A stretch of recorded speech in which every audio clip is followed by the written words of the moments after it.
Solo tu hermana y su esposo este año, escribió mamá. Le respondí, disfruten de su pequeña reunión. No tenían ni idea de que yo estaba organizando una cena benéfica en mi rancho de $7 millones. Cuando vieron quiénes estaban sentados en mi mesa, se quedaron sin aliento. Mi nombre es Isabela. Tengo 30 años y vivo en Denver, Colorado. La nieve acababa de empezar a caer fuera de la ventana de mi apartamento cuando mi teléfono vibró esa mañana. Un único mensaje de mi madre iluminaba la pantalla. Este año, solo la familia de tu hermana. Algo pequeño. 9 palabras. Frías, educadas y definitivas. Las leí 2 veces, quizás 3. Esperando un segundo mensaje que nunca llegó. Te echaremos de menos. No. Quizás la próxima vez. Solo silencio. El tipo de silencio que se enrosca en tu pecho y aprieta hasta que respirar se convierte en una tarea. No era la primera vez que me dejaban de lado durante las fiestas. Pero algo en ese mensaje se sentía diferente, como la confirmación final de algo que siempre había sabido en el fondo. Yo nunca fui parte de su mesa familiar. Dejé el teléfono y miré por la ventana, observando cómo la nieve se acumulaba en la barandilla, cada copo capturando el tenue resplandor de la farola. Al otro lado de la calle, pude ver a una familia llevando a casa un árbol de Navidad. Risas, bufandas rojas, un padre levantando a su hija para que pudiera alcanzar la rama más alta. Eso solía ser lo que yo pensaba que significaba la Navidad. Calidez, unión, pertenencia. Pero en algún momento del camino, la palabra familia se había convertido en algo afilado, algo que cortaba. Cada recuerdo parecía repetir ese mismo patrón. Mi hermana Valeria en el centro, dorada y adorada, y yo de pie, justo fuera del círculo, aplaudiéndola desde las sombras.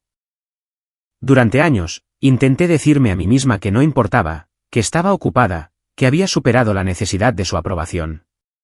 Pero la verdad es que todavía dolía, como ser la única que se queda afuera en la nieve mientras todos los demás se sientan junto al fuego. Me serví una taza de café, dejé que el vapor empañara mis gafas y pensé en lo que significaba ser excluida. Quizás esta vez no tenía que esperar una invitación que nunca llegaría. Quizás podría construir algo nuevo, algo mío. La mayoría de la gente no sabe esto, pero hace 2 años, después de vender mi empresa, compré un rancho en Aspen. $5 millones en acres silenciosos de pinos, un lago helado que brilla como cristal al amanecer y una larga mesa de comedor de roble tallada a mano. La construí no para impresionar a nadie, sino porque quería un lugar donde la gente pudiera sentirse vista, bienvenida, segura. Nunca publiqué fotos en internet. Ni siquiera mi familia sabía que existía. Hasta ahora, había sido mi mundo secreto, un recordatorio de que la vida podía ser hermosa incluso después del rechazo. Esa mañana, tomé una decisión. Si ellos querían hacerlo pequeño, yo lo haría más grande. Organizaría mi propia Navidad. No por venganza, no por aparentar, sino por todos los que alguna vez habían sido dejados fuera de la foto. Los primos que nunca eran invitados. Los amigos que no tenían a dónde ir. Aquellos a quienes se les había hecho sentir que no pertenecían. Este año, no me sentaría en silencio. Yo misma pondría la mesa. Así que volví a coger mi teléfono, no para responder a mi madre, sino para empezar una conversación completamente nueva. Un tipo diferente de familia, nacida de la amabilidad, no de la sangre. Mientras redactaba el primer mensaje, vi mi reflejo en el cristal. Tranquila, segura, ya no era la chica olvidada de Indiana, solo una mujer que finalmente se dio cuenta de que no necesitaba permiso para existir. Y quizás ahí es donde empieza mi historia, no con su rechazo, sino con mi decisión. Porque a veces, lo más poderoso que puedes hacer después de ser apartado es dejar de esperar un asiento y construir tu propia mesa. ¿Alguna vez te ha apartado tu familia y te has preguntado qué pasaría si, solo por una vez, te eligieras a ti mismo? Quizás ahí es donde empieza mi historia, en el momento en que dejé de esperar su aprobación. Pero para entender por qué ese mensaje de mi madre me golpeó tan fuerte, tienes que saber cómo era crecer en nuestra casa en Indiana, donde el amor no se compartía. Se clasificaba. Mi hermana Valeria era el sol de nuestra familia. Todo giraba en torno a ella. Su risa, sus trofeos, su pelo perfectamente rizado. Incluso el aire parecía cambiar cuando entraba en una habitación. Como si todo el mundo contuviera la respiración inconscientemente para que ella pudiera brillar más. Yo era solo la hermana de Valeria. Ese era mi nombre en la escuela, en la iglesia, incluso en las reuniones familiares. No Isabela, no yo. Solo una sombra, un pensamiento secundario, un punto de referencia para la gloria de otra persona. Recuerdo una Navidad cuando tenía 14 años, el año en que finalmente caló hondo. La nieve caía con fuerza afuera, de esa que silencia el mundo. Nuestra sala de estar brillaba con una suave luz dorada. Mamá había pasado días envolviendo regalos con cintas rojas y papel plateado. Valeria se sentó junto al árbol con su nuevo suéter verde, con los ojos muy abiertos mientras papá le entregaba una caja grande. Dentro había un portátil nuevo, elegante y plateado, el que ella había estado insinuando durante semanas. Toda la habitación aplaudió cuando lo encendió. La abuela dijo, «Te lo mereces, cariño». Mamá sonrió con orgullo, y yo me quedé allí esperando. No había una segunda caja, ni una cinta con mi nombre, solo un suéter doblado en el sofá a mi lado, una talla demasiado grande, con una etiqueta que decía oferta 40%. Mamá dijo, «No queríamos que te sintieras excluida». Y volvió a tomar fotos de Valeria. Me reí, fingí que estaba bien. Pero recuerdo mirar el reflejo de las luces del árbol en la ventana y darme cuenta de que en cada foto, yo nunca estaba realmente en la imagen. Solo estaba allí, borrosa en el fondo, sosteniendo la cámara o de pie demasiado a un lado. Esa noche, durante la cena, pusieron 2 mesas como siempre hacían, una para los adultos y otra para los niños. Valeria, por supuesto, se sentó con los adultos. A mí me dijeron que no había suficiente espacio, así que me apretujé entre mis primos más pequeños, cortándoles el pavo mientras las risas estallaban desde la mesa grande al otro lado de la habitación. Podía ver a mi madre sirviendo vino, a mi padre contando historias, a Valeria echándose el pelo hacia atrás, disfrutando del resplandor de todo. Y por un momento, pensé que quizás si sonreía lo suficiente, me invitarían a acercarme. Pero la invitación nunca llegó. No creo que nadie quisiera ser cruel. Eso es lo extraño del favoritismo. No siempre parece odio. Parece olvido.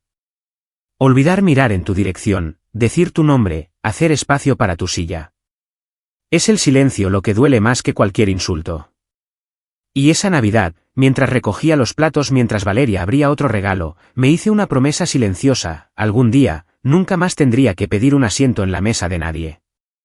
En aquel entonces, no sabía lo que eso significaría. No sabía que me llevaría años, estados y una vida que tendría que construir desde cero. Pero sabía una cosa tan clara como la escarcha en esa ventana. Estaba harta de ser la hermana olvidada, la chica cuya luz nadie veía.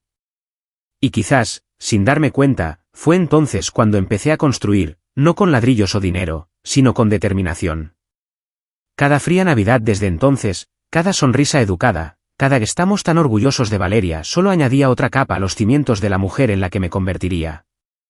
La que ya no esperaba junto a la puerta a que nadie la llamara por su nombre. Esa promesa que hice a los 14 años me siguió durante mi adolescencia como un eco silencioso, un recordatorio de que si nadie más me veía, tendría que hacerme visible a mi manera. Mientras Valeria estaba en las prácticas de animadoras, rodeada de cámaras y aplausos, yo pasaba mis tardes en el garaje. No era gran cosa, un suelo de hormigón agrietado, una bombilla parpadeante y el olor a aceite y metal frío, pero era mío. El zumbido de los circuitos, el clic de las herramientas, el murmullo de un viejo ventilador se convirtieron en lo más parecido que tenía a la música. Me sentaba con las piernas cruzadas en el suelo, desmontando radios rotas y ordenadores desechados que la oficina de papá tiraba, volviéndolos a montar pieza por pieza hasta que volvían a la vida. Cada chispa se sentía como una prueba de que podía crear algo de la nada, que no era invisible para el universo, aunque lo fuera para mi familia. A veces gritaba, «Mamá, funciona», esperando que viniera a ver. Pero normalmente solo oía su voz desde la cocina, diciendo, «Qué bien, cariño», antes de volver a ayudar a Valeria a ensayar para otra rutina de baile. Siempre era «qué bien». El tipo de frase que suena amable pero aterriza vacía. Como un punto final en lugar de un signo de exclamación. Cuando Valeria ganaba algo, una competición de animadoras, un concurso de belleza, incluso la más popular en el anuario escolar. Mamá organizaba una fiesta. Globos, tarta, fotos familiares, vecinos que venían. Pero cuando gané la feria de ciencias estatal, papá se olvidó de aparecer y mamá me envió un mensaje desde el coche. Muy orgullosa, cielo, no te olvides de dar las gracias a tus profesores. Eso fue todo. Ni cena, ni abrazo, ni siquiera una foto para recordarlo. Esa noche, me senté sola en el garaje, mi cinta azul junto a una placa base a medio construir. Afuera, las risas llegaban desde la sala de estar donde Valeria mostraba su nueva rutina de animadora a nuestros padres. Miré el resplandor opaco de la única bombilla sobre mí y me pregunté, ¿cómo puede la luz sentirse tan fría? Había pensado que el éxito cambiaría algo, que finalmente haría que me miraran. Pero todo lo que hizo fue resaltar lo lejos que estaba en realidad. Aún así, seguí construyendo. Ahorré cada dólar que gané arreglando viejos aparatos para los vecinos, radios, microondas, incluso cortadoras de césped. El señor Ramírez de al lado empezó a llamarme la pequeña ingeniera. Probablemente fue el primer adulto que me miró a los ojos y me dijo, «Eres buena en esto, niña». Llevé esas palabras como una armadura.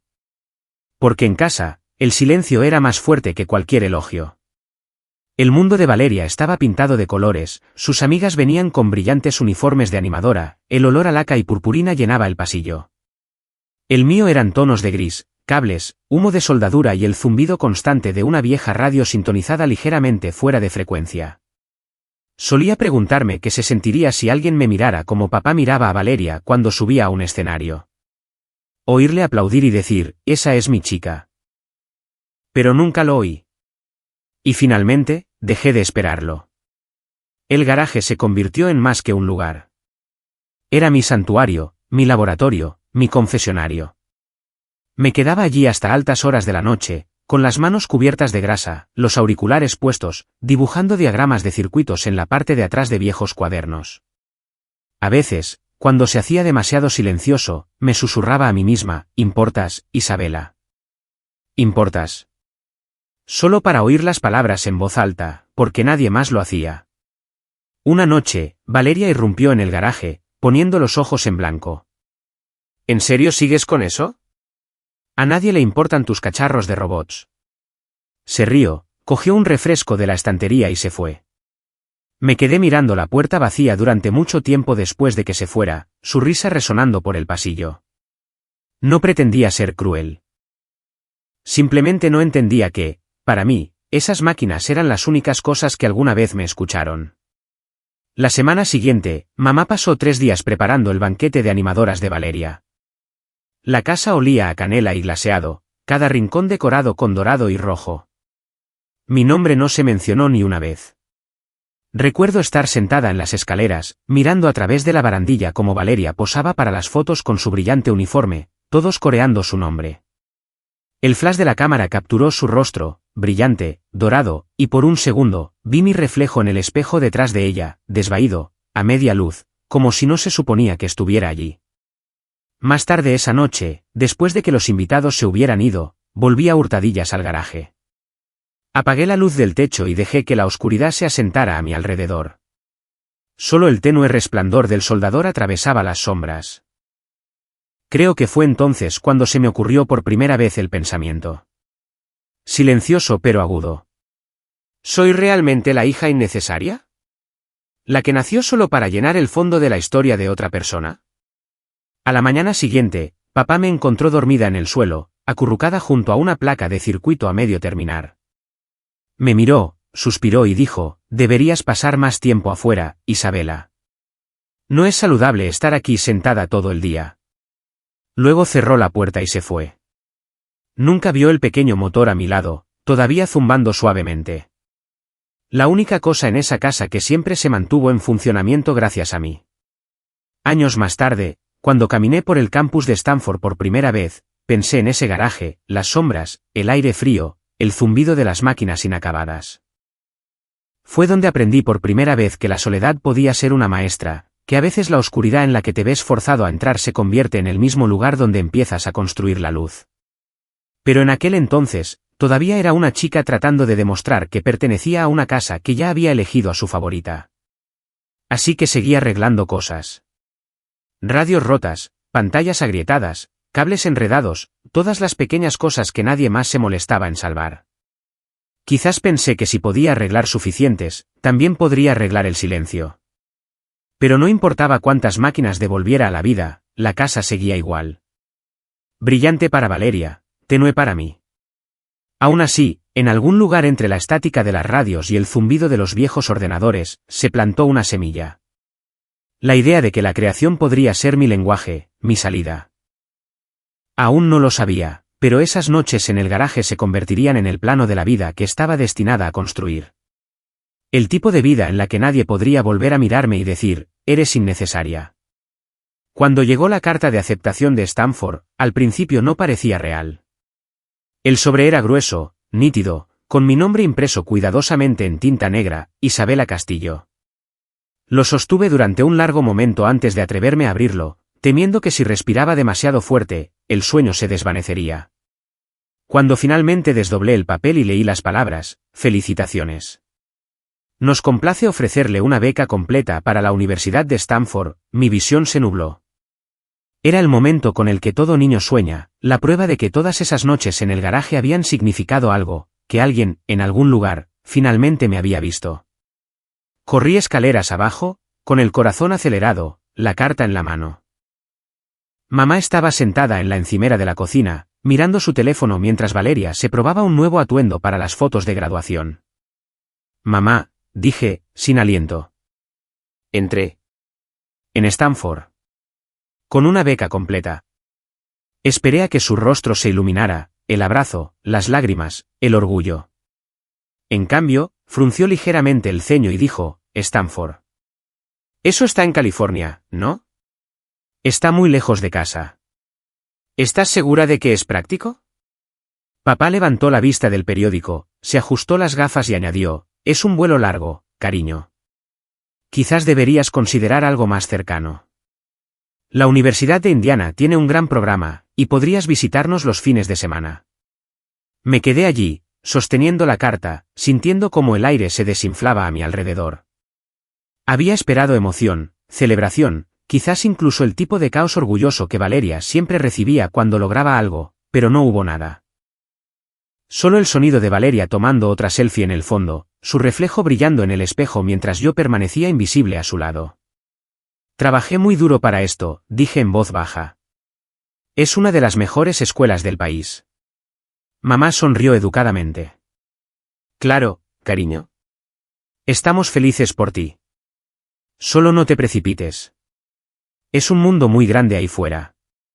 Esa noche, me quedé despierta mirando el techo, la carta en la mesita de noche brillando débilmente bajo la lámpara. Es un mundo muy grande ahí fuera. Las palabras no pretendían ser crueles, pero llevaban un peso, como si el mundo fuera demasiado grande para mí, como si no pudieran imaginarme perteneciendo a él. 2 meses después, estaba empacando una maleta, una mochila, un portátil. Eso era todo lo que tenía.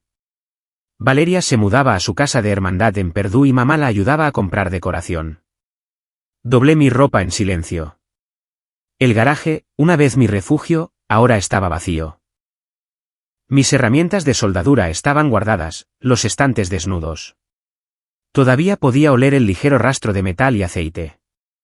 El aroma de cada noche que había pasado tratando de demostrar que importaba. La mañana que me fui, apenas había salido el sol. Papá cargó mi única maleta en el maletero, suspirando como si fuera una tarea. Mamá me abrazó rápidamente, sus brazos rígidos, su perfume agudo y distante. Llámanos cuando llegues, dijo. Y escríbele a Valeria si necesitas algún consejo. Ella es buena con la gente. Esa última frase dolió más de lo que se dio cuenta. Mientras nos alejábamos de la casa, miré por la ventana los campos cubiertos de escarcha de Indiana. Hileras de rastrojos de maíz se extendían hasta el horizonte, pálidas e infinitas. Eso era el hogar, predecible, silencioso, pequeño. Presioné la frente contra el cristal y traté de imaginar California. Palmeras, luz del sol, el océano, un lugar donde nadie sabía quién era Valeria, donde no sería solo la hermana de alguien. Cuando el avión despegó, sentí que un extraño peso se desprendía de mi pecho. bajo el zumbido de los motores, me di cuenta de que no solo estaba dejando un lugar, estaba dejando atrás una versión de mí misma. La que seguía esperando una aprobación que nunca llegaría. Aterrizar en California fue como entrar en un universo diferente. El aire era cálido, lleno de sal y promesa. El campus de Stanford parecía sacado de un sueño. Edificios de arenisca, patios bordeados de palmeras, estudiantes en bicicleta con cuadernos bajo el brazo. Por primera vez, no sentí que estuviera entrometiéndome. Se suponía que debía estar allí. Aún así, las primeras semanas fueron más difíciles de lo que esperaba. No conocía a nadie. Mi compañera de cuarto venía de una familia de médicos que le enviaban paquetes de cuidado cada semana. La mía me envió un mensaje que decía, no te olvides de estudiar. A veces, cuando el campus se quedaba en silencio por la noche, pasaba por el edificio de ingeniería y presionaba las manos contra el cristal, observando el brillo de las pantallas de los ordenadores en el interior. Echaba de menos el zumbido de mi garaje, la comodidad de construir cosas sola, pero también sabía que nunca volvería. Una tarde, después de una larga sesión de laboratorio, me senté bajo un árbol cerca del patio principal, con la misma carta de Stanford doblada en el bolsillo de mi chaqueta. La desdoblé de nuevo, trazando mi nombre con el pulgar. Isabela Castillo. Todavía parecía desconocido, como el nombre de alguien en quien aún no me había convertido del todo. Por primera vez, no me sentí como la hermana de Valeria. Me sentí como alguien que se había ganado su propio lugar en el mundo, aunque nadie en casa lo entendiera nunca. Esa noche, escribí en mi diario, el hogar no es donde naces. Es donde te ven. Y aunque no lo sabía entonces, esa única línea me guiaría durante años a través de cada contratiempo, cada silencio, cada victoria. Cuando llegaron las vacaciones de invierno, mis compañeros hablaban emocionados de volar a casa por Navidad. Les dije que me quedaría en el campus. ¿No echas de menos a tu familia?, preguntó una chica. Sonreí y dije, echo de menos la idea de ellos.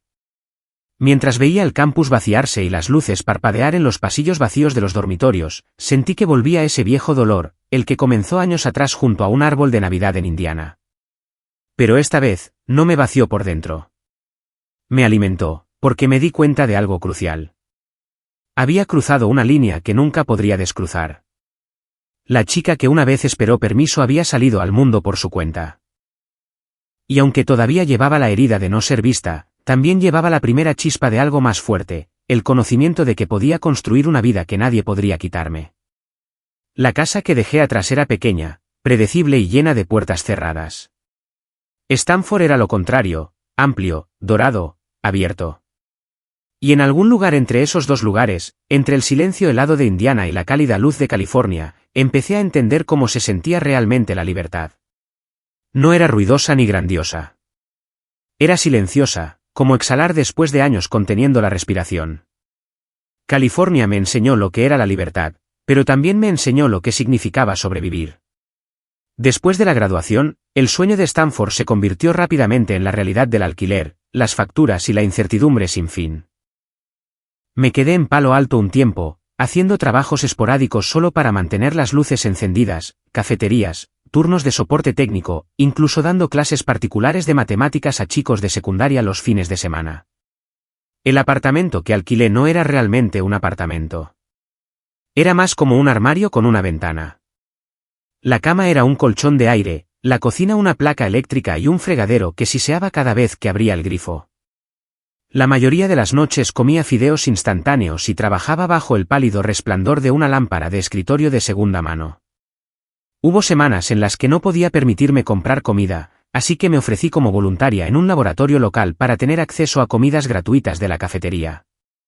El guardia de seguridad solía bromear diciendo que vivía en el laboratorio, y en cierto modo, no se equivocaba. Me quedaba hasta las 2, a veces las 3 de la mañana, soldando cables, dibujando diagramas, escribiendo código en ordenadores prestados. No sabía exactamente qué estaba construyendo, pero sabía que quería hacer algo que importara, algo que pudiera sobrevivir al silencio en el que crecí. Al principio, intenté solicitar trabajos en empresas de tecnología, enviando cientos de currículums. Nadie me llamó.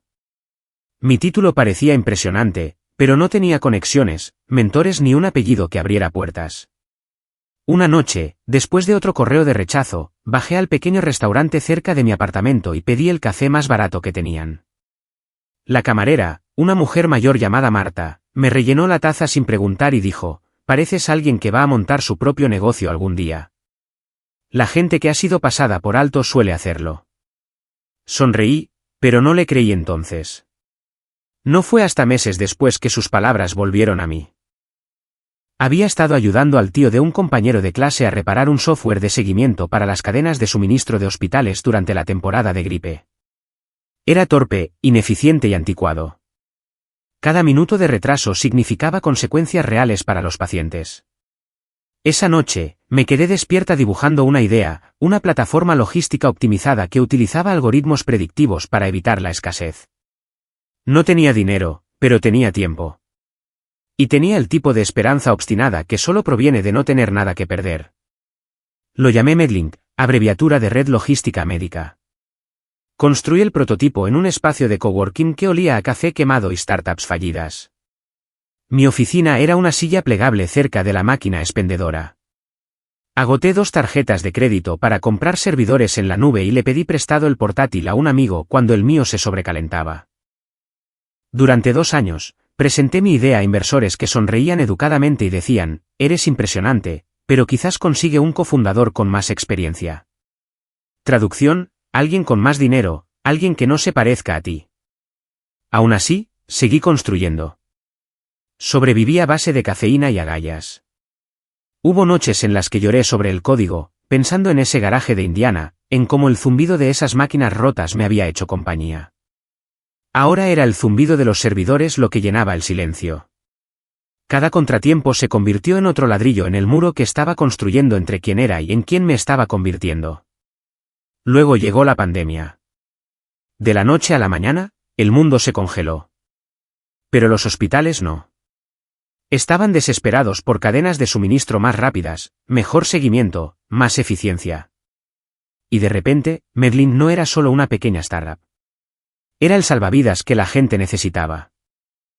Nos asociamos primero con clínicas locales, luego con grandes hospitales, luego con estados enteros. Los pedidos llegaban más rápido de lo que podíamos manejar. Durante meses, dormí en la oficina usando mi chaqueta como almohada. Pero por primera vez, no estaba sobreviviendo.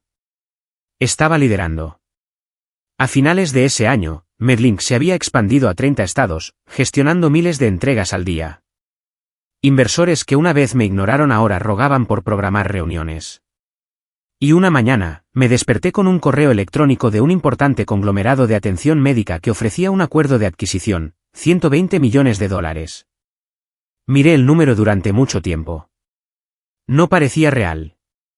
Había construido algo de la nada, algo que el mundo ahora valoraba más de lo que nunca pensé que me valoraría a mí. Esa tarde, cuando se firmó el contrato, mi nombre apareció en una pequeña columna en el sitio web de Forbes, Forbes 30 Under 30, Innovación en Salud.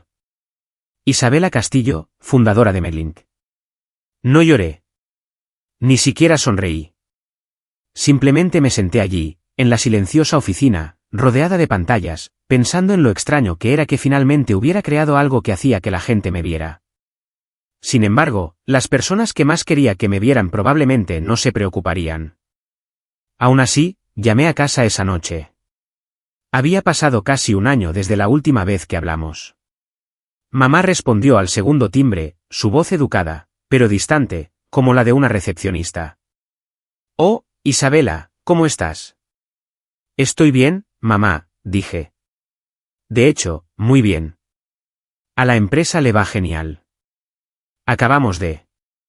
Bueno, nos han adquirido hoy». «Qué bien, cariño», dijo, con el mismo tono que había usado cuando arreglé mi primera radio. «Me alegro de que te mantengas ocupada. Tu hermana acaba de ser ascendida en su firma. Sabes, le va muy bien». Forcé una risa. «Eso es genial. Dale la enhorabuena. Ah, y no te olvides de que se acerca la Navidad. Valeria organiza este año. Veremos a cuánta gente puede meter en su mesa». Colgué después de algunas amabilidades más. El mismo vacío floreciendo en mi pecho. No importaba cuántos millones hubiera en mi cuenta bancaria o cuántos titulares llevaran mi nombre. Para ellos, todavía era la hija innecesaria, todavía la que estaba justo fuera del marco. Esa noche, salí a conducir por la ciudad. Las calles estaban tranquilas, bordeadas de palmeras que se mecían con el viento costero.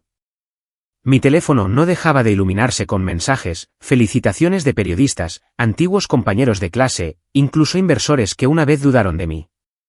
No respondí a ninguno. Simplemente seguí conduciendo hasta que las luces de la ciudad se desdibujaron y el océano apareció a la vista. Aparqué cerca de los acantilados, apagué el motor y escuché las olas. El aire olía a sal y lluvia. Pensé en esa chica en el garaje de Indiana, susurrándose a sí misma que importaba. Tenía razón. Pero no sabía que el éxito, cuando finalmente llegara, sería tan solitario. Durante mucho tiempo, observé el horizonte hasta que el cielo comenzó a clarear, un rosa pálido extendiéndose sobre el agua. Tenía todo lo que una vez pensé que me curaría. Dinero, reconocimiento, libertad. Sin embargo, todo lo que sentía era el mismo dolor silencioso, el mismo anhelo invisible. Al final, me di cuenta de algo que no había querido admitir. El éxito no arregla lo que el amor rompió. Solo te da las herramientas para construir algo nuevo. Aún no sabía qué era ese algo, pero mientras estaba sentada allí viendo el amanecer, me prometí a mí misma que esta vez no lo construiría para la aprobación de nadie. Lo construiría para mí. Después de la adquisición, tenía más dinero del que jamás imaginé, pero ningún lugar real al que pertenecer. Mi apartamento en Palo Alto era demasiado pequeño, demasiado temporal. Cada vez que volvía a casa de otra cena de negocios o ceremonia de premios, se sentía estéril, como entrar en una habitación de hotel que no era mía.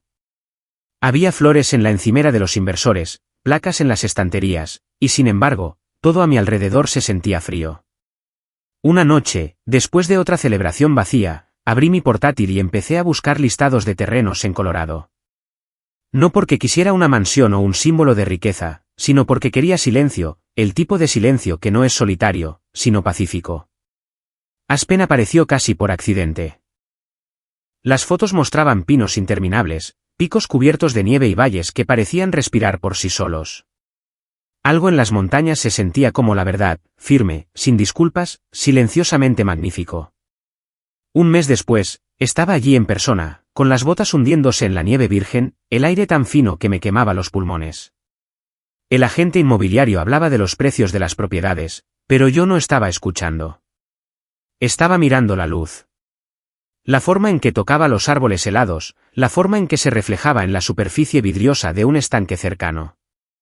Se sentía como el primer lugar en años que no esperaba que demostrara nada. Lo compré en el acto. El año siguiente se convirtió en mi acto privado de creación. Diseñé el rancho yo misma, negándome a que un arquitecto de lujo decidiera cómo debía ser un hogar. Quería que se sintiera vivo, honesto, construido por manos que recordaban lo que era trabajar en un frío garaje de Indiana. La cabaña principal se levantó de cedro y piedra, sus paredes respirando con el aroma de los pinos. Amplios ventanales enmarcaban la cordillera como cuadros, capturando la luz dorada al amanecer y el brillo plateado de la luna por la noche. Los suelos eran de roble, cálidos, texturizados, del tipo que cruje suavemente bajo los pies descalzos. En la sala de estar, construí una chimenea lo suficientemente grande como para tragarse las noches de invierno más frías. La repisa estaba hecha de madera de granero recuperada, lijada hasta quedar suave pero todavía marcada por la edad. Llené el espacio con cosas que me hacían sentir bien, mantas tejidas a mano, velas que olían débilmente a canela y humo, libros que había amado de niña pero que nunca tuve. Y en el centro de todo, bajo el techo abovedado y el suave resplandor del candelabro, coloqué una mesa, no cualquier mesa, una larga y sólida pieza de nogal de 12 pies de extremo a extremo, tallada por un artesano local. Tardó 3 meses en hacerse. Cada nudo en la madera contaba una historia. Cuando pasé los dedos por ella por primera vez, pensé en todos los años que me habían dicho que no había suficiente espacio para mí. Esta mesa era la respuesta.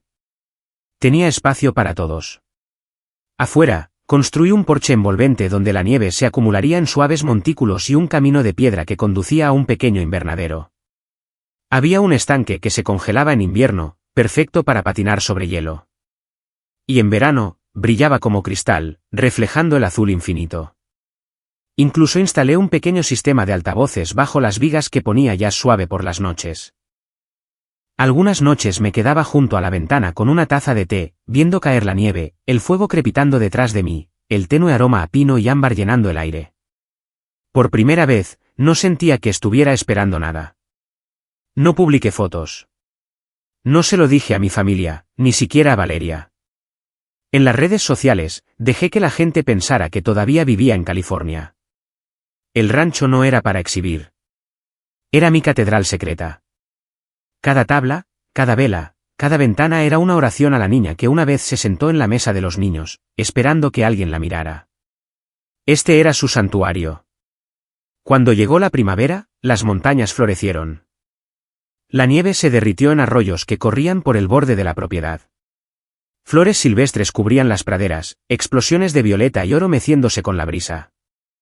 Me despertaba temprano solo para escuchar el sonido de los pájaros resonando por el valle.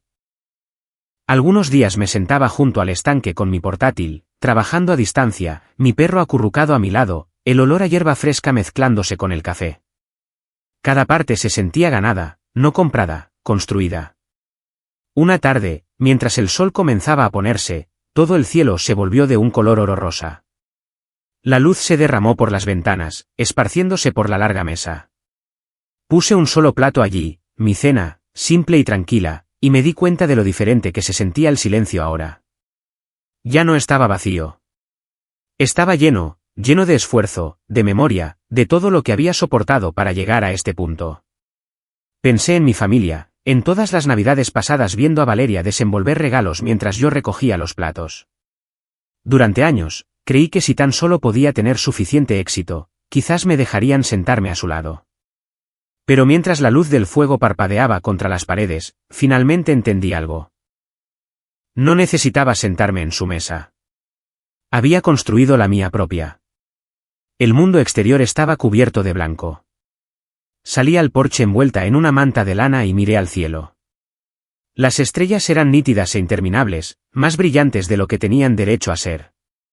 El frío me mordía las mejillas, pero no me importaba. Por primera vez en mi vida, no era la niña olvidada, la hermana, la extraña. El rancho brillaba detrás de mí, cálido y vivo, la mesa en su corazón brillando suavemente a la luz del fuego. Sonreí para mis adentros, sintiendo el aire de la montaña llenar mis pulmones, y susurré en la noche. Ya no era la extraña. La primera nevada de diciembre llegó temprano ese año, cubriendo el rancho con una quietud plateada y silenciosa. Acababa de terminar de colgar una guirnalda de luces a lo largo del porche cuando mi teléfono vibró. Era una notificación de un chat grupal, el de nuestra familia. El nombre no había cambiado en años, Navidad Familia Castillo. Dudé antes de abrirlo, ya sabiendo lo que encontraría.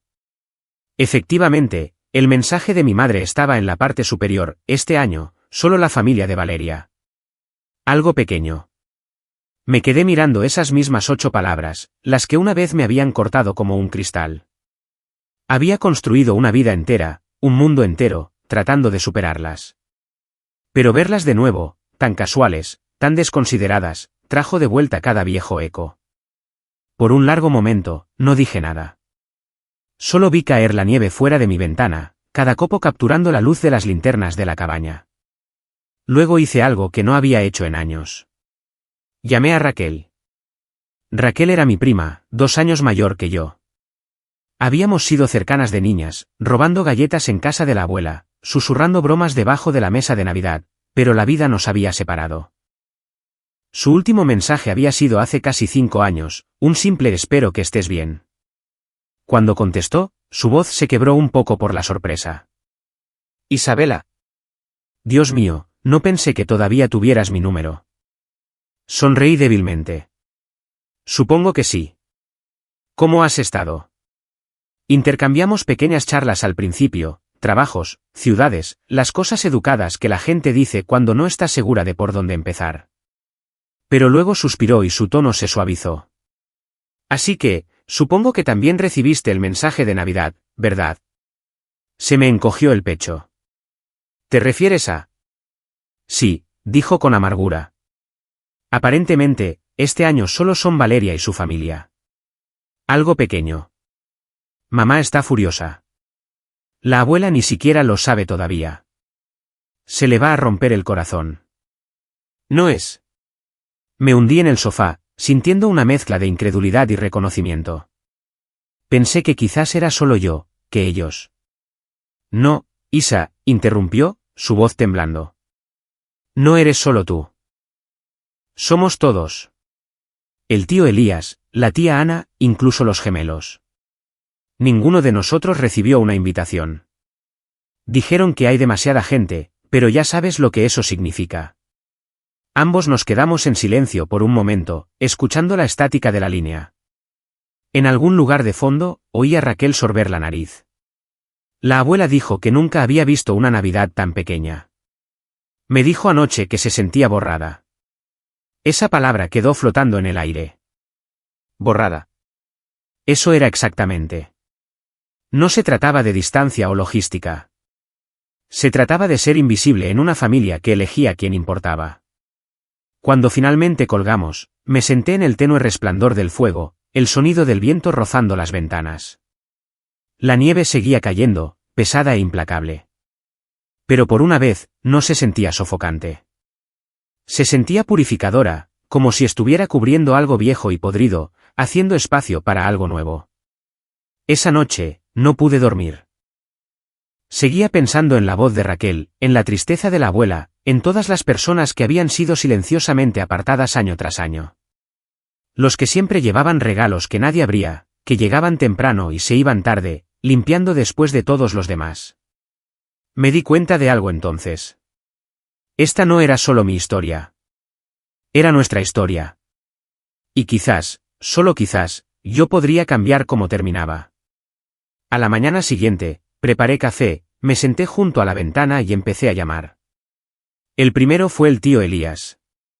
Se rió cuando escuchó mi voz. Vaya, si no es el fantasma de la familia. Pensé que te habías mudado a Marte. Casi, dije, sonriendo. Escucha, Elías, ¿te invitaron a Navidad este año? La pausa me lo dijo todo.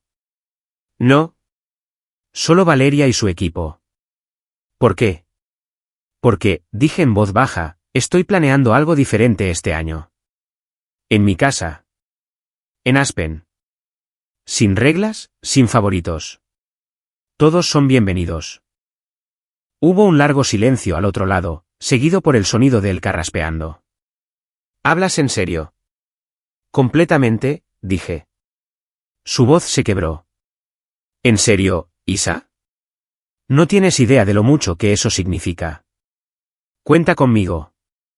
Hice otra llamada, y luego otra. La tía Ana lloró cuando escuchó la invitación. Eres la primera persona que me invita a Navidad en 5 años, dijo, con la voz temblorosa. Incluso los gemelos, ahora adolescentes, rogaron por ayudar a decorar. Cada llamada era como encender una vela en una habitación oscura, una por una, el espacio se llenó de calidez.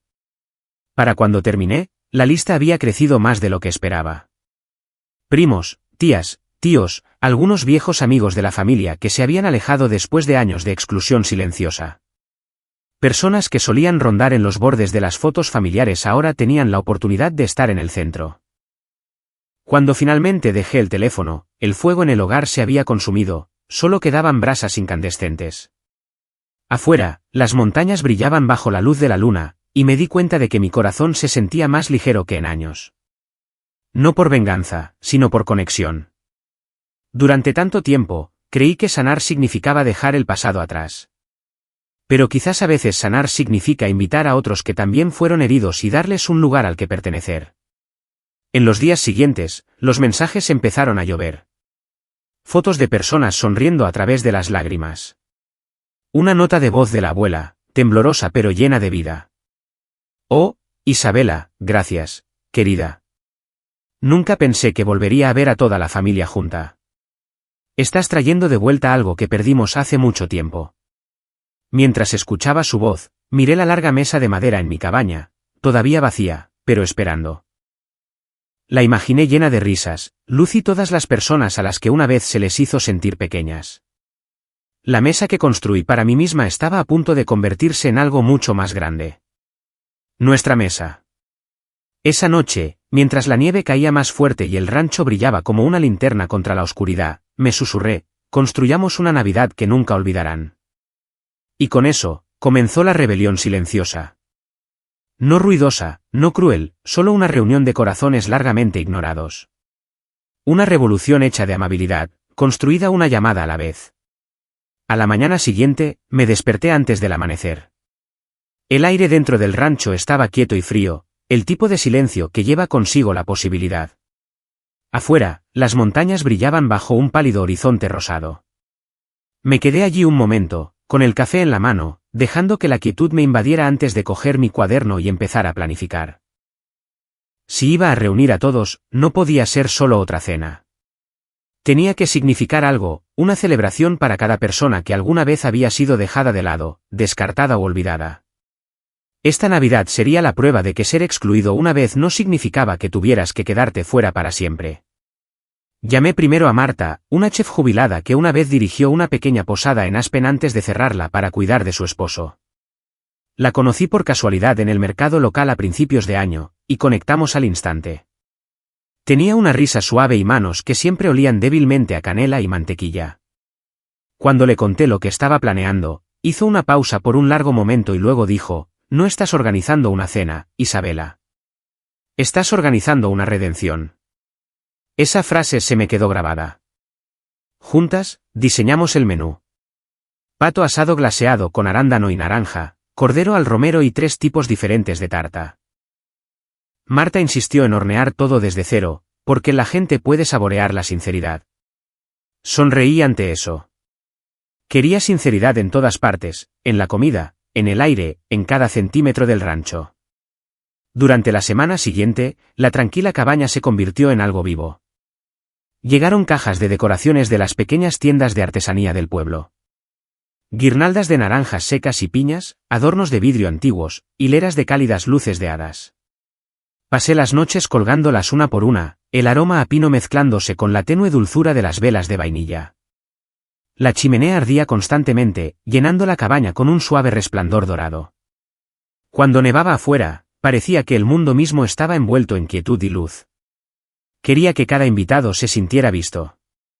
Así que empecé a crear regalos personalizados, cosas pequeñas y sencillas que llevaban un significado. Para Raquel, encontré una vieja foto Polaroid de nosotras de niñas sentadas bajo el árbol de Navidad de la abuela y la enmarqué con una nota que decía, algunos recuerdos merecen volver a casa. Para el tío Elías, que amaba la carpintería pero nunca tuvo sus propias herramientas, compré un juego grabado con sus iniciales. Para la abuela, encargué a un artista local que pintara la granja de su infancia a partir de una vieja foto en blanco y negro. Cada regalo era como un fragmento de mi pasado, fragmentos que finalmente estaba volviendo a ensamblar en algo completo. Por la noche, me sentaba junto a la ventana envolviendo cada regalo, el papel crujiendo suavemente, la nieve susurrando contra el cristal. No estaba tratando de impresionar a nadie. No lo hacía por perdón. Lo hacía porque así era como quería recordarme a mí misma, no como la chica que fue olvidada, sino como la mujer que aprendió a dar sin pedir permiso. Marta llegó 3 días antes de Navidad, envuelta en una bufanda roja y llevando una caja de galletas todavía calientes del horno. Echó un vistazo alrededor y sonrió. ¿Construiste todo esto tú sola?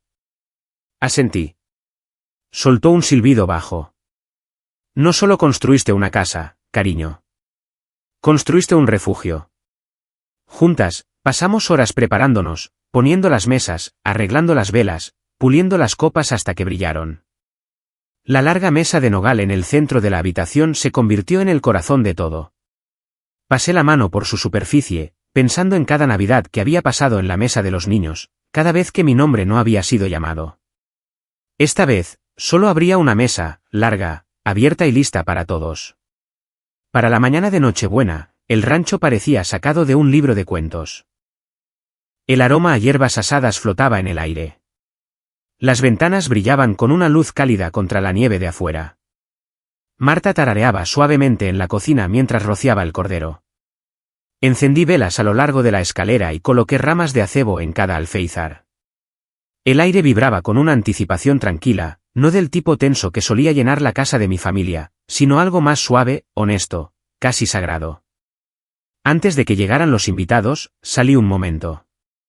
El frío me mordió la piel, el tipo de frío que te hace sentir despierto, presente.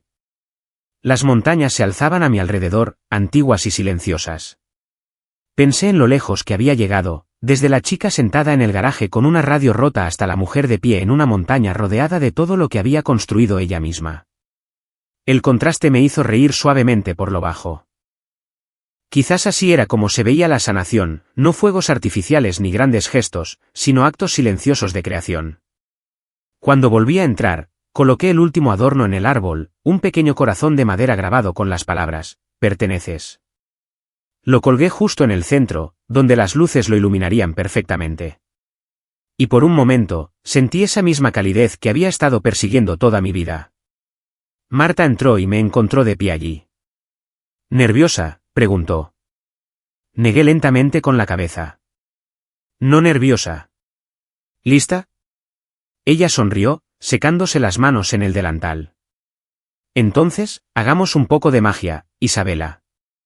Esa noche, mientras el fuego crepitaba y los primeros invitados comenzaban a llegar, sus coches crujiendo suavemente sobre el camino cubierto de nieve, miré alrededor de la resplandeciente habitación y sentí que algo dentro de mí se asentaba.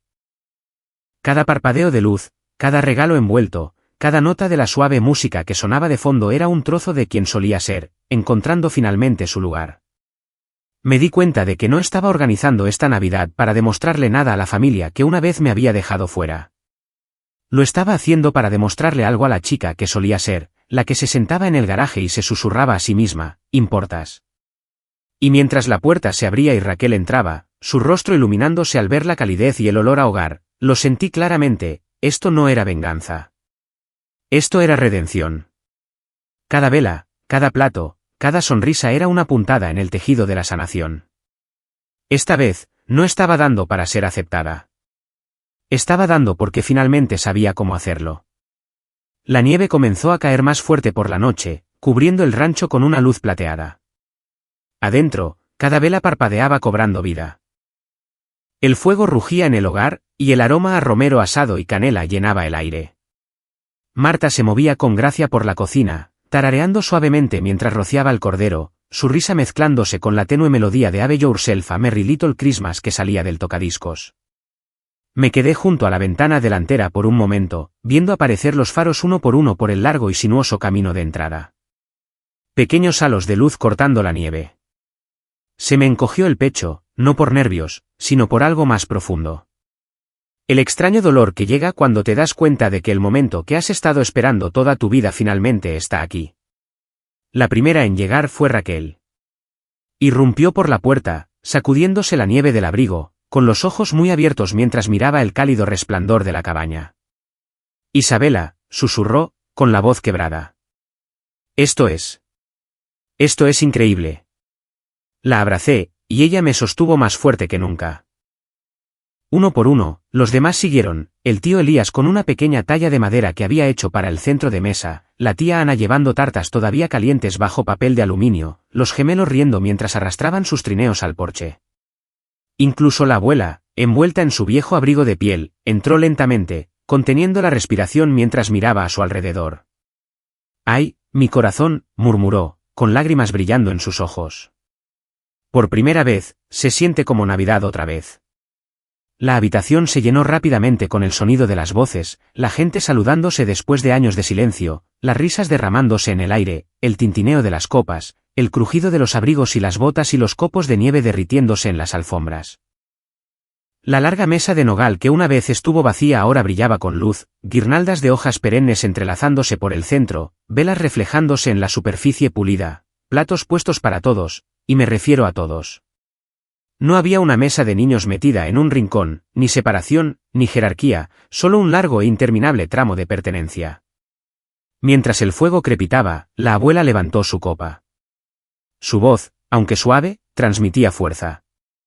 Por primera vez, dijo en voz baja, mirando los rostros iluminados por la luz de las velas, sentimos que pertenecemos. La habitación se quedó en silencio. Por un instante, nadie respiró. Luego vinieron los aplausos, suaves al principio, luego creciendo, las risas mezclándose con las lágrimas.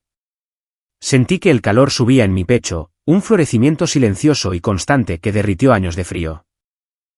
Marta sacó el pato asado, la piel dorada brillando bajo las luces, y la habitación estalló en conversación de nuevo. La gente pasaba los platos, servía vino, compartía historias de viejas navidades, buenas y malas. Alguien jugueteó con el tocadiscos hasta que las suaves notas de Noche de Paz llenaron el aire. Sin que nadie lo pidiera, las voces comenzaron a unirse, una por una al principio, luego todas juntas. La voz de Raquel era delgada pero temblaba de emoción.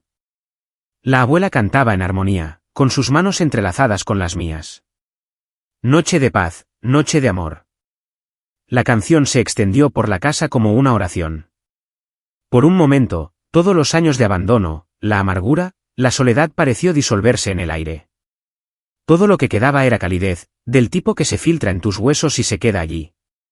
Miré alrededor de la mesa y me di cuenta de algo casi imposible. Cada persona estaba sonriendo. No las sonrisas educadas de las reuniones forzadas, sino del tipo que nace de la paz. A mitad de la canción, noté que la abuela buscaba mi mano de nuevo. «Tú hiciste esto, Isabela», susurró. «Nos trajiste de vuelta». Quise responder, pero se me hizo un nudo en la garganta. Todo lo que pude hacer fue asentir, con las lágrimas deslizándose por mis mejillas. Por primera vez en mi vida, no me sentía como una invitada en la mesa de otra persona. Me sentí vista, completa, finalmente vista. Después de la cena, Raquel se levantó para tomar una foto, todos nosotros juntos, lado a lado, con el fuego detrás y la nieve arremolinándose fuera de la ventana. La envió al antiguo chat grupal de la familia, el que mamá había usado para enviar ese mensaje semanas antes. En cuestión de minutos, aparecieron los puntos de escritura. Mamá escribiendo, papá escribiendo, Valeria escribiendo. Luego, una por una, aparecieron las reacciones. Un emoji de corazón. Luego otro, y otro. El chat grupal, muerto durante años, comenzó a volver a la vida. Pero no se detuvo ahí. Alguien compartió la foto en Facebook, etiquetando a todos. En cuestión de horas, los comentarios comenzaron a llegar. ¡Qué hermosa Navidad! Esto parece alegría. Se puede sentir el amor en esa foto. A la mañana siguiente, cuando abrí mi teléfono, vi que incluso personas de nuestro antiguo pueblo en Indiana la habían compartido. La foto se había extendido como la pólvora, no por la fama o la extravagancia, sino por algo real. Se podía ver en cada rostro alrededor de esa mesa, la luz, la risa, la redención. Esa noche, después de que todos se hubieran ido a la cama, me quedé despierta junto al fuego. Las velas se habían consumido, y el aire estaba impregnado del olor a pino y sidra. Miré la mesa ahora, cubierta de migas, copas medio vacías y cera derretida, y sentí que algo profundo dentro de mí se asentaba. Durante años, perseguí el éxito, pensando que llenaría el vacío de no ser vista.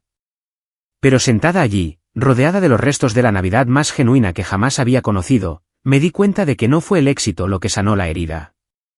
Fue la conexión. El acto de dar, de crear espacio para otros que habían sido dejados atrás, como yo. El fuego crepitó suavemente, lanzando chispas al aire.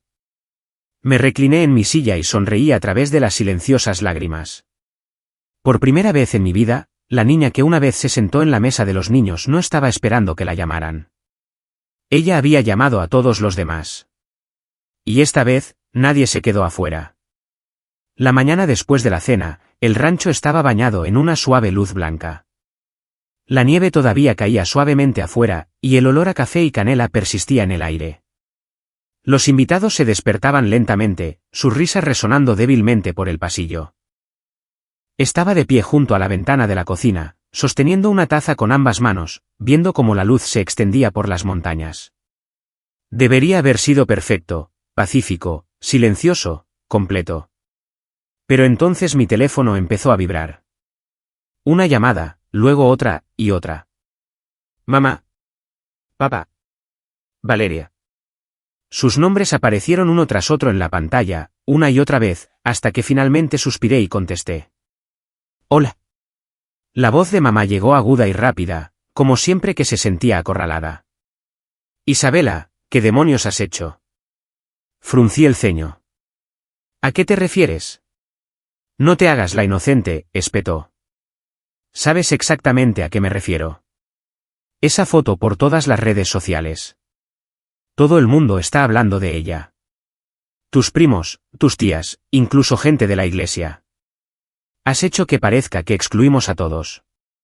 ¿Tienes idea de lo humillante que es? Parpadeé, atónita. Por un momento, ni siquiera pude encontrar las palabras. Hecho que parezca, repetí en voz baja. Mamá, excluisteis a todos. Lo dijiste tú misma, algo pequeño. Hubo una pausa, y luego la voz de papá intervino, áspera y a la defensiva. Ese mensaje era privado, Isabela. No tenías que convertirlo en un espectáculo. Siempre has tenido una inclinación por el drama. Ahora has avergonzado a tu madre y a esta familia delante de todo el pueblo. Algo en mí tembló, no de miedo, sino de incredulidad. Yo os he avergonzado, dije en voz baja. Todo lo que hice fue invitar a personas que estaban heridas. Yo no publiqué nada, lo hizo Raquel. Y todo el mundo sabe que fue en tu rancho, interrumpió mamá. Planeaste todo esto para hacernos quedar mal. ¿Cómo pudiste ser tan? Su voz se quebró, pero no de tristeza, sino de ira, del tipo que esconde la culpa detrás del control. Me giré lentamente hacia la sala de estar, donde la abuela estaba sentada junto al fuego, con su bastón apoyado en el sillón. Me miró con ojos amables y sabios. No tuve que decir nada. Ella simplemente asintió. Mamá, dije, con voz firme. Te voy a poner en altavoz. Hubo una pausa. ¿Qué? ¿Por qué? Pero ya había presionado el botón. Adelante, dije en voz baja. La abuela está aquí. El silencio que siguió fue tan profundo que pude oír el crepitar del fuego. Entonces la abuela habló, su voz tranquila pero cortante, cada palabra llevando el peso de décadas. Linda, dijo, usando el nombre de mi madre por primera vez que recordaba. Te he escuchado hablar así desde que Isabela era una niña. Cada año has encontrado formas de hacerla pequeña para que Valeria pudiera brillar más. Y te has convencido de que eso era amor. Madre, esto no es asunto tuyo. Oh, es exactamente asunto mío, interrumpió la abuela, con tono firme. Porque he visto a esta familia pudrirse desde dentro, pretendiendo que el favoritismo era tradición. Pretendiendo que la crueldad era simplemente como son las cosas. Isabela no te humilló, querida. Expuso la verdad, una verdad que construiste con tus propias manos. Mamá jadeó. Eso no es justo. La abuela se inclinó hacia adelante, su voz alzándose, temblando de convicción. ¿Justicia? Si la justicia existiera, ella no habría tenido que construir una mesa nueva. Las palabras golpearon como un trueno. Incluso el fuego pareció callarse. Nadie habló por un largo momento. Sentí que se me hacía un nudo en la garganta. Me ardían los ojos. Me di la vuelta, fingiendo remover el café solo para no tener que secarme las lágrimas delante de ella. Papá carraspeó. Esto es ridículo, murmuró. Hicimos lo mejor para ambas chicas. No, dijo la abuela bruscamente. Hicisteis lo mejor para una. La otra aprendió a sobrevivir con las migajas, y convirtió esas migajas en oro mientras no estabais mirando. La línea volvió a quedar en silencio. Podía oír la respiración temblorosa de mamá. Estás tergiversando todo, susurró. Queremos a Isabela. La abuela suspiró, su voz suavizándose, pero no menos firme. La queréis cuando es conveniente. Pero el amor no se supone que haga un hijo invisible. Y ahora que ella está de pie en su propia luz, no podéis soportar el reflejo. Por primera vez, escuché algo nuevo en el silencio de mamá. No ira, no orgullo, sino confusión. Del tipo que llega cuando la verdad finalmente atraviesa la negación. Ella no respondió. Tampoco papá. Tragué saliva, sintiendo el peso de los años presionando mi pecho. No construí este lugar para herir a nadie, dije finalmente. Solo quería una Navidad donde todos se sintieran como si pertenecieran. Eso es todo lo que siempre quise, pertenecer. Nadie respondió, solo respiraciones, débiles e irregulares al otro lado. Luego la llamada se desconectó. Dejé el teléfono lentamente. Por un momento, no me moví. La abuela extendió la mano sobre la mesa, su mano arrugada encontrando la mía. Su tacto era cálido, reconfortante. Ya no necesitas luchar, cariño, dijo en voz baja. La verdad habló por sí misma hoy. Asentí, incapaz de hablar. Me ardía la garganta y las lágrimas que había estado conteniendo finalmente se derramaron. No por dolor, sino porque por primera vez en mi vida, alguien más había dicho las palabras que yo había tenido demasiado miedo de decir. Miré por la ventana. La nieve volvía a caer, espesa y constante, cubriendo el rancho de un blanco puro. Detrás de mí, el fuego crepitaba, suave y vivo. Por primera vez, me sentí completamente libre. Extendí la mano, apagué el teléfono y susurré en la quietud, que el silencio sea suyo ahora. Los días que siguieron fueron tranquilos, no del tipo de silencio hueco que solía llenar la casa en Indiana, sino del tipo pacífico que se siente como exhalar después de años conteniendo la respiración. La tormenta exterior había pasado, dejando el mundo cubierto de un blanco puro. Dentro del rancho, el aire todavía estaba cálido con rastros de canela, pino y risas. La larga mesa, ahora medio despejada, medio desordenada, parecía una pintura de la vida misma. Tazas de café dejadas a mitad de una conversación, servilletas arrugadas junto a velas derretidas, las secuelas de la pertenencia. Estaba sentada allí una mañana, mirando mi teléfono, cuando noté una nueva notificación de chat grupal. El nombre me dejó sin aliento, Familia Navidad Aspen. Raquel lo había creado durante la noche. Dentro había docenas de mensajes, fotos de la noche anterior, notas de voz llenas de risas, pequeños corazones reaccionando al brindis de la abuela. Alguien había escrito, no nos sentíamos tan unidos en años. Otro dijo, podemos hacer de esto nuestra nueva tradición. Incluso el tío Elías, que apenas enviaba mensajes, había escrito, el año que viene, traeré las sillas que estoy haciendo. Esa mesa merece crecer. Sonreí, leyendo cada mensaje. No era solo un chat. Era una prueba, la prueba de que la sanación podía extenderse. Que cuando una persona se atreve a construir algo a partir del dolor, otros encuentran refugio en ello también.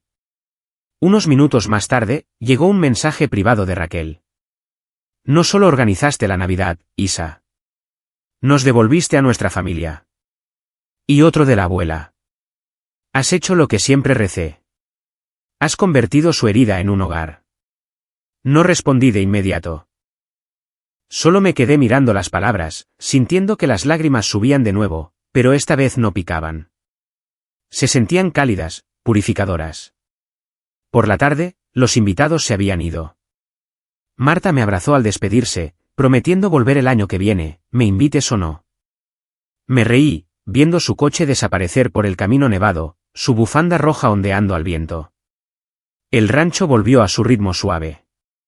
El crujido de los suelos de madera, el tenue crepitar de las brasas, el susurro de la nieve contra las ventanas. Pero un pensamiento persistía. Mis padres, Valeria. Durante días, intenté alejarlo, diciéndome que el silencio era suficiente, que no les debía nada. Pero la sanación, estaba aprendiendo, no se trata de ganar. Se trata de cerrar el círculo. Así que, una semana después, escribí un mensaje. Corto, simple. Cena el sábado a las 6 de la tarde.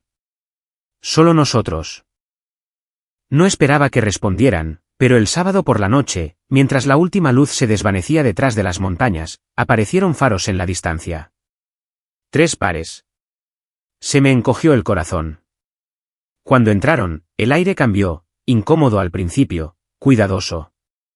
Mamá miró a su alrededor, sus ojos captando el brillo de las velas, las guirnaldas que aún colgaban de las vigas.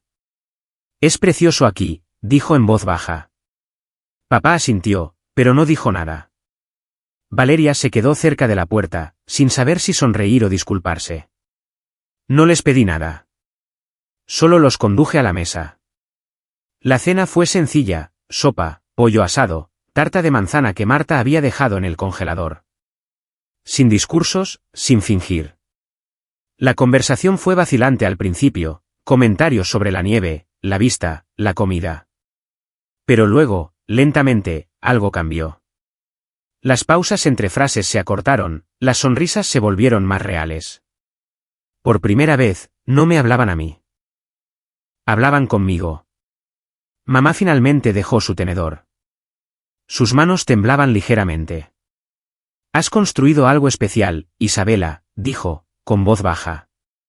No creo que nunca entendiéramos cuánto dábamos por sentado. Papá añadió suavemente, lo hiciste bien, niña.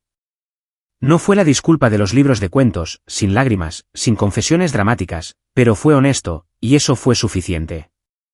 Cuando se fueron, Valeria me abrazó en la puerta. Solía pensar que intentabas competir conmigo, dijo, con los ojos brillantes. Ahora veo que solo intentabas encontrar la paz.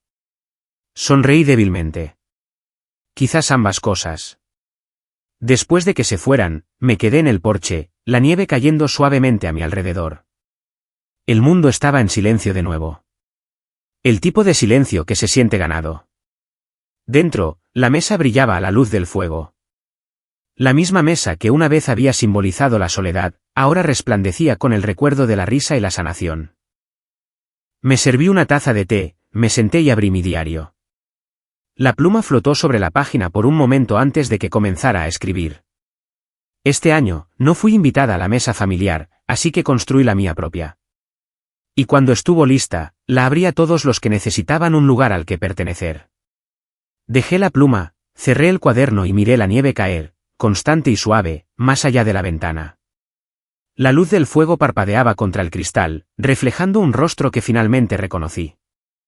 No el de la chica que una vez esperó junto a la puerta, sino el de la mujer que había aprendido que el amor no necesita permiso. Porque la verdad es que no necesitas la aprobación de nadie para tener valor.